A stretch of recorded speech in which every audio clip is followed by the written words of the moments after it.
I like Clair Obscure Expedition 33. It is a very good game, maybe even a great one in many aspects, but I don't love it. In this video I'm gonna talk about a couple of aspects that held it back for me personally, in particular the ending. So stick around if you want to hear my genuine criticism of what I don't like about it.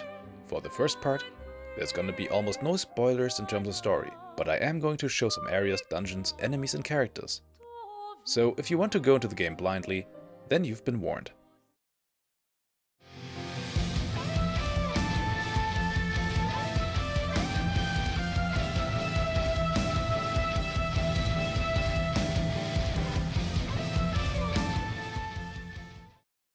Since its release in April 2025, it has received almost nothing but praise. Many people even go as far as calling it the best game of the decade, or even one of the best games of all time. And there is a lot to like about Clair Obscure Expedition 33, which I shall henceforth refer to as CLOBS 33.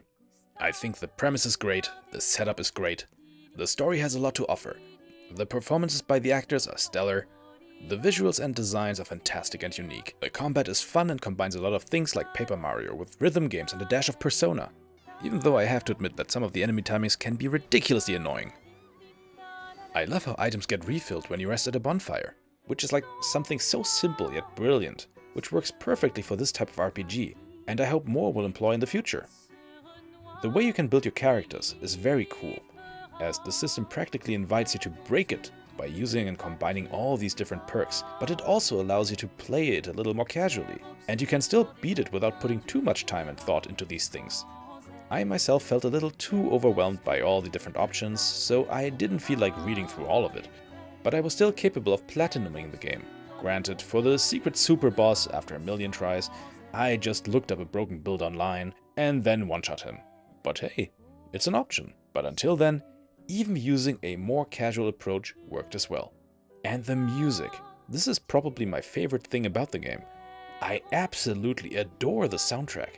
And I gotta mention, of course, how unapologetic and indulgent it is with its own Frenchness, which is absolutely wonderful. What I'm saying is, it is a very good game that will hopefully have a positive effect on the industry. However, it pained me to realize that I just don't share the hype. I really wanted to love CLOBS 33, but I have several issues with it that simply prevent me from seeing it with the same eyes as most people. Now I'm going to go through each of my main problems one by one, starting off with the level design. I don't think it's great. I don't mean the world design, because visually, the areas are very pretty. No, I'm talking about how the areas are structured and how you traverse through them.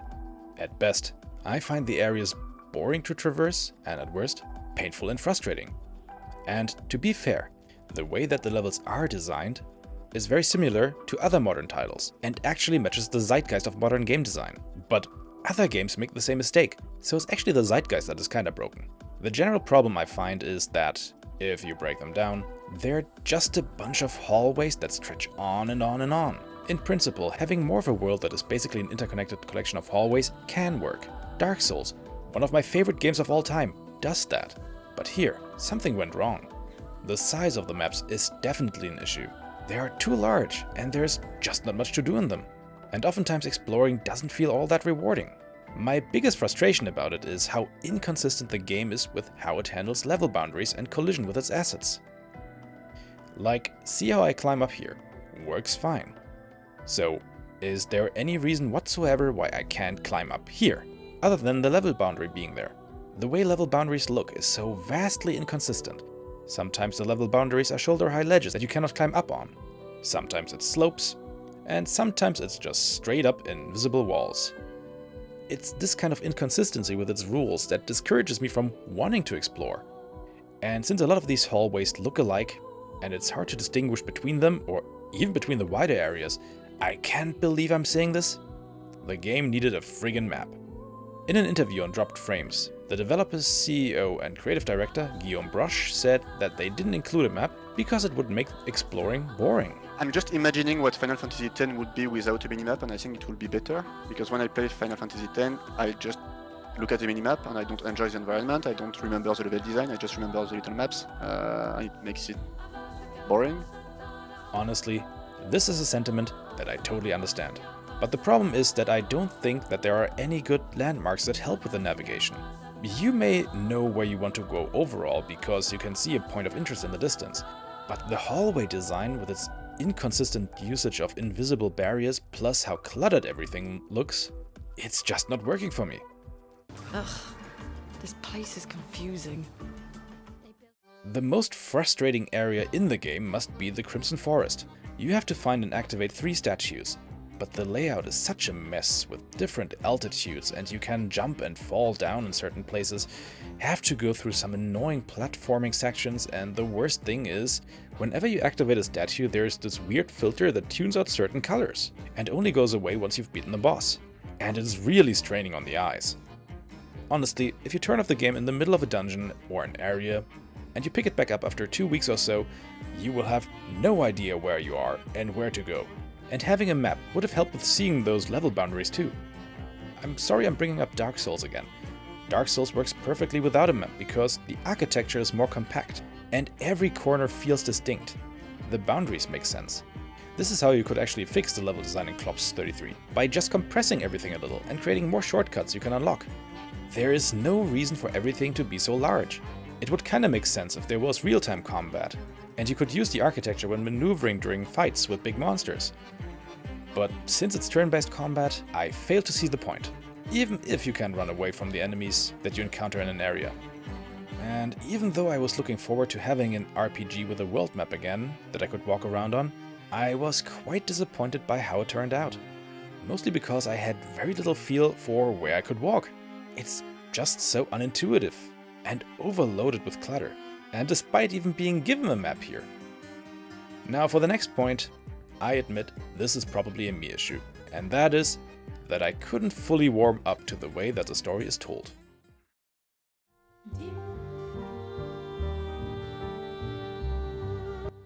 And again, I don't think the game is fully at fault here, but this might actually be related to the state of technology we are in. We are getting very close to photorealistic depictions of humans in games. Very close, but I feel the realism in games is at that one awkward stage where it is quite good, but it's not quite at the point where it needs to be, and at a level where we get diminishing returns. It's not the uncanny valley, but it's similar to it. The problem in modern games is that the more realistic everything gets, the more it becomes very apparent when something is off, be it movement or facial expression. And this might be a curse on my part, but I believe anyone who has been present during the development of a big budget title is very quick to notice when there is just a tiny delay in reactions or slightly awkward movement. Because in development you get to see when characters are T-posing around during cutscenes, or their faces don't emote at all, or their emotions come in too late. But still, I feel if the character models had been less realistic and a little more stylized, it would have worked a lot better. And I'm sorry to say, for the way the story is told, I think a little more subtlety would have done wonders for the emotional impact. What we have is luckily not quite the David Cage emotion sledgehammer, but the way music and editing are used, it does feel a little like they are forcing you to feel a certain way. At the beginning of the game, when we see the gommage and the people's reactions to it, I think it was still quite effective, and I was definitely able to feel something. But during many of the other big emotional moments, I must admit I felt rather little. I don't believe it's that I'm just a jaded cynic or a heartless monster, because I have cried in video games before. I cry every time in Dark Souls when I go through Siegmeyer's questline, and not just because of how fiddly it is. Heck, in Paper Mario and the Origami King I cried like a baby, and I don't even particularly like that game. I believe this is another industry thing where cutscenes have to look like movies, even though video games can tell stories in their very own way, like by just leaving enough things unsaid or unshown, so that your brain starts filling in the gaps. But I admit, this is most likely a fill problem, and to the game's credit, the dialogue is well written, and when you hear the characters talk about things like grief, it hits hard. But let's move on to the next portion, which most likely will get me a lot of hate, CLOBS 33's ending.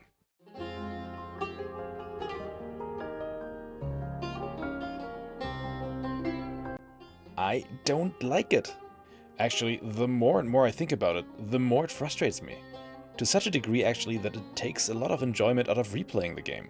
We are going to get into full spoiler territory, so if you still want to play the game, now is the time to turn off this video. My main problem with the ending, or endings rather, and I actually consider Chapter 3 to be part of the ending overall, is that they throw the world, lore, and characters under the bus, all in favor of a theme, or multiple themes: grief, acceptance, escapism, and to a certain degree existentialism. Now, some people may say that, well, world, lore, and characters get thrown under the bus actually once you realize that everything is inside a painting and therefore nothing is real. I disagree with that sentiment, because in my humble opinion, just because the characters are quote-unquote painted doesn't make them less real. They're creations, yes, but creations that definitely seem sentient to me. These are characters with emotions, hopes, dreams, ambitions, trauma. Verso and Renoir themselves are very much aware that they are painted, and they clearly show signs of humanity in their ways of dealing with this. Renoir still loves his family and does his best to continue their existence. Verso just wants to stop existing because I believe he wants the quote-unquote real counterparts of his family to move on, and he's also sick of his own immortality. Now, the endings give you a choice. Will Maëlle, the only real person in our group, leave the painting, thus allowing the painting to cease to exist, and then deal with her grief out there in the real world? Or will she stay in the painting, allowing it and the world of Lumiere to continue existing, at the cost of forcing the fragment of Verso's soul to keep painting, while she herself slowly rots away?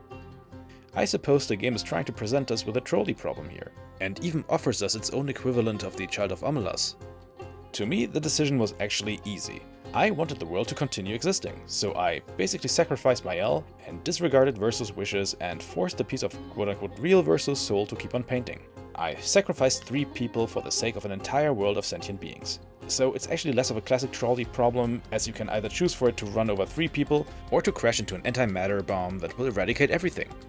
And the Child of Amulas thing doesn't really hold up either, as it's not society that will fall apart upon its release, but existence itself. I mean, just imagine that our very existence is the creation of a higher being that at some point goes, "I'm bored with this, you'll stop to exist now." Would you go, "It's okay, higher being, get some shut-eye"? Most likely your answer is going to be, "No, what do I care? I want to live, and I want all my friends and family members and pets to continue existing." And then I saw the actual ending and was like, what? So I looked up Verso's ending to see what happens there. And yeah, it was pretty much what I expected. We get a little goodbye with all the other characters, and then Maëlle and the rest of her family say farewell to Verso, and then may or may not accept his death. So, the world of Lumiere, with all its inhabitants, is just a way for Maëlle to not deal with her problems. Don't get me wrong. There is a certain beauty to these endings, and they contain a valuable message. But they ignore one very important thing that the game itself hasn't really touched upon, and that is the whole metaphysical aspect of it all. Do the inhabitants of Lumiere not deserve to live? To me, it's out of the question that they are alive and sentient. And I believe people who feel this way pick Maëlle's ending for that reason. But the problem is how her ending is framed, as it treats the entire affair just as, "Oh, you're running away from your problems and choose to live in a world of make-believe. See what this is getting you." It doesn't actually touch on existentialism in regard to any of the painted characters or their fates. It's merely trying to rub the escapism angle in your face. It ignores how the characters themselves may deal with the fact that their reality is just someone else's creation, or that they still want to live normal lives, or overcome their own problems and trauma. The focus is purely on her and how she rots away, ignoring her compassion, how she saves countless lives, and merely treats her act as her inability to face reality. It's kind of treated as a moral failure on her part, which translates to a moral failure on our part, because our motivations behind our choice feel ignored. Part of the framing may also be how Maëlle is given powers that are practically limitless. Not even death matters anymore, as she can just bring back anyone who has died, no matter how or when. This adds to the feeling of all this being make-believe, and undermines the sensation of a credible world. Now, when you replay CLOBS 33, every piece of lore you find, every dialogue, and every cutscene that doesn't involve Maëlle and Verso suddenly feel extremely hollow. It's almost like the game does not want you to care about its world and history. You can of course argue, well, all the people within the painting aren't actually sentient, and just painted or written to seem that way, and even that everything is supposed to be just allegorical, but I'm sorry, this makes it even worse for me. Like, taking either angle into account. None of the people are sentient, or as Maëlle's ending frames it, nobody but Maëlle matters, and the whole world is make-believe. Wouldn't you say it takes away from the emotional impact from so many things that we experience in this game? That it takes away agency from characters like Gustave, that their struggles don't matter, as they are just symbolic for something in Maëlle's life. Like, whenever we learn about any of the other expeditions and what they have encountered and gone through, the lore, the bosses, For those who come after? Or moments like this? What I didn't know then, what the hospital told me, was that I was pregnant. But that I had lost the child. Or this?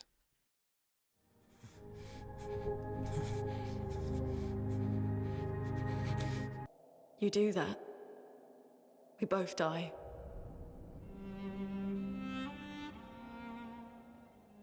Or this?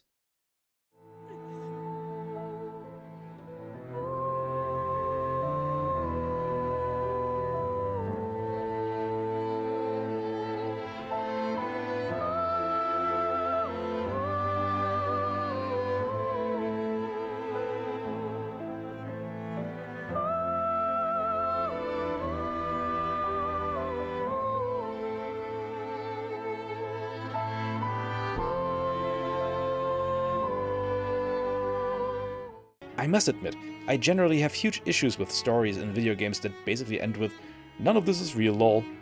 But it can work, if, for example, the metaphysical and existentialism play a part, i.e. Zelda Link's Awakening. The way that CLOBS 33 is handling it makes it feel more like it's trying to remind you of, this is a video game. You, like Mael, are just escaping reality. And nothing in here really matters. Yeah, no kidding. I know I'm playing a game, no need to remind me. If I wanted to engage in media that breaks immersion and holds a mirror to my face, I'd rewatch Jodorowsky's Holy Mountain.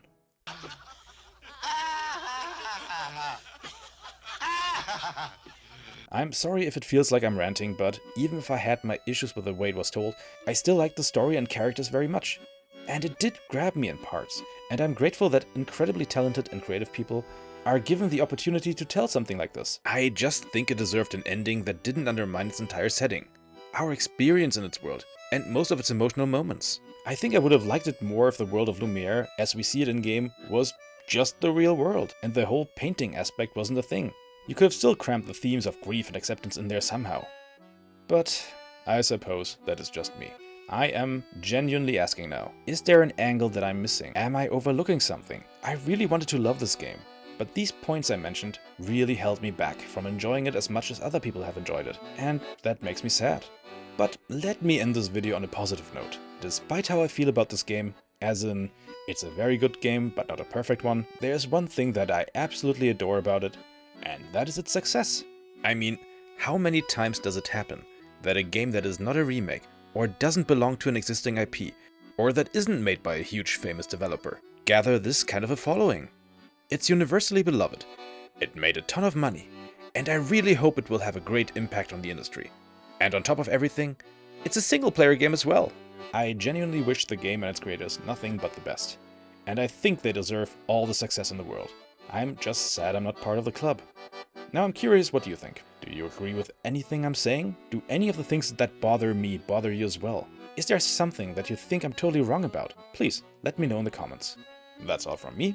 If you liked this video, or if you agreed with me on anything that I said here, leave a like. And maybe subscribe to my channel if you feel like supporting me.